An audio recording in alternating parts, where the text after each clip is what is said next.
Саламатсыздарбы, мекендештер. Демек мен азыр bir 2-3 мүнөт алып, анализ боюнча айтып коеюн дедим да. Мына азыр бизге bir пациент келди. Мисалы 1, 2, 3, 4, 5-ci olsa 4, 5, 6, 7. 7 analiz tapşırtkanda менин демем изилдөө мен 7 анализ тапшырып айткачым да.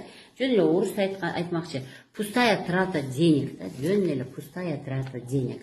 Жөн эле мына билирубинин билип кел, анан амилазаң билип кел, липазаң билип кел, анан бифидобактериң билип кел, анан эшерихе коль, анан нелер бар, фекальный кальпротектин, эми кыскасы пилори, хеликобактер пилорин билип кел. Менин дарылоомдо мен бир эле мына канды көрөм да. Мына бир эле канды караңыздар. Мына бир эле канды көрөм. Жылдыр баягы курт бар жерди таап калган, яйцеклетка бар жерди тапсак жакшы болмок. Мага ушу бир эле клетка, ушу бир эле тамчы кан, көп жок бер коюп атат. Ушу бир эле тамчы кан көп жерде көп анализди түшүндүрөт да. Ушу бир эле тамчы канды мен 1000 эле сомго көрөм да. Так, эке.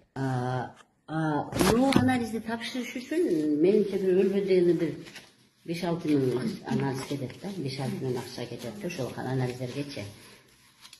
Анан кайра эле официальный медицинада биз дарыларды жазып коебуз.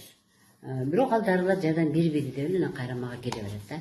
Ушул жерден пайдаланып айтар элем да, урматтуу коллегалар, врачтар, ушу кереги жок анча-мынча анализдерди тапшыртпай эле койсок, анча-мынча анализдерди кереги жок эле аларды убара кылып, анан кыйнаганбай эле ушу негизгилерин эле колдонсок деген суранычты айтып кетким келип атат да.